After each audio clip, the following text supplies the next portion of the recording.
Which ETF or exchange traded fund should you invest in? Since there are over 1,000 ETFs, choosing the right one can be overwhelming.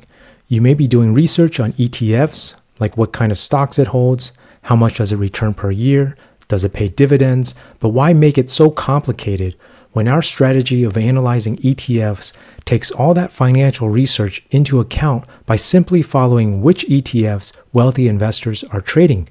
Because we all know they have more resources to do more research to pick the best ETFs, which is why the rich get richer.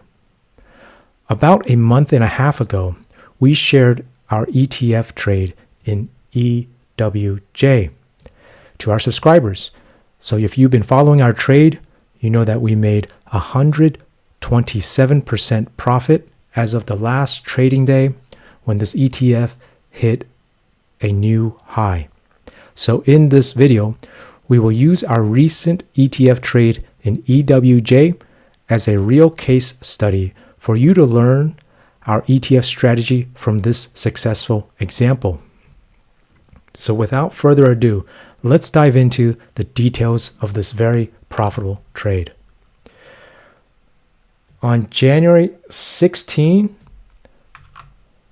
this was the day that we got into this ETF trade strategy when we published this video.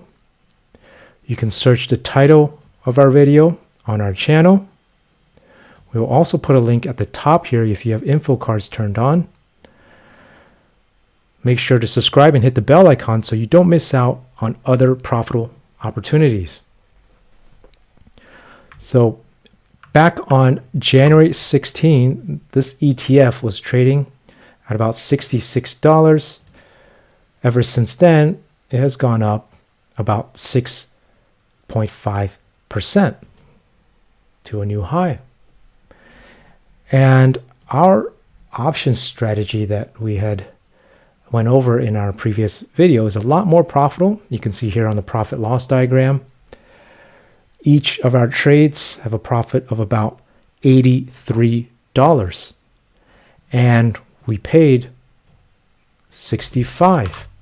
So a quick calculation of the profit percent, 83 divided by the initial cost of 65 times 100 is 127%.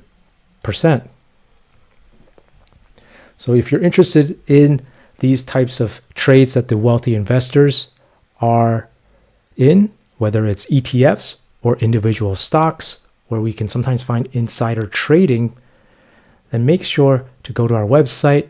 We'll put a link up here so you can learn how to gain access to those stocks or ETFs. All right. The reason we got into this trade was because on January 16, you can see here, when this ETF, which is tracking the Japanese stocks, was trading at about $65.94, we detected these March 15 unusual options at the 68 strike calls. You can see here 18,000 volume, and they were selling the 70 strike calls as well, these 18,000. So that's why this trade here is the same one that we got into here, this vertical call spread at the 68 and 70. Okay, and you can see here that we still have our position on, but we started to take profits. You can see here that the 68 strike calls here, they are worth 250 to 260, and the 70 strike calls 100. So our position is right here. You can still see that here, and originally you can see that they were worth only 100 here, right? So that 68 is now doubled, right? That's why it's more than 100% profit. So we started taking profits on this. All right. And the reason why we're taking profits on this to cover our cost basis is because the data that was showing, as we always do, we analyze the data and we follow the data. All right. So that we don't use our emotions to trade.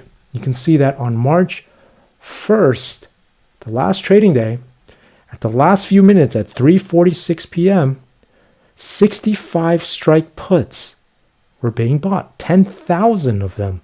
So that you can see is a potential bearish trade, but it could also be a hedge. And so that is something to take into account. You can see here for the June, 65 strike puts, 10,000 of them. Okay, so this is a bearish trade. Even though it could be a hedge, it is something of concern. So we wanted to start taking profits to cover our cost basis so that if it does drop, we don't lose on this trade, that we will still be profitable. Okay, so that is how we set up our option strategies to make sure we are always going to be as profitable as possible while we reduce our risk. Because like ETFs, they typically do not return as much gains because ETFs are made up of baskets of many individual stocks to reduce risk exposure through diversification, like an index fund, for example. The S&P 500 index is made up of 500 individual stocks. So if one of these stocks crash, it won't make too much of a difference because there's 499 other stocks that are doing well. And that's why a lot of people invest in ETFs. But as we all know, with less risk comes with less rewards. So that is why we follow the unusual options activity and then use option strategies to trade. Because something to consider with unusual options on ETFs is that when we typically analyze unusual options activity, okay, we are looking for wealthy investors who may also be trading based on inside information. But since ETFs include different individual company stocks, we aren't going to find trades of insider trading from ETFs. Okay, because these are individual companies all bundled in to an ETF. All right, so if you are interested in picking the stocks that insiders may be trading, go to our website. We'll put a link at the top here. And let us know in the comments below what you think about trading ETFs with unusual options activity, what the wealthy investors are trading. All right. And as usual, please smash the like button and have a wonderful day.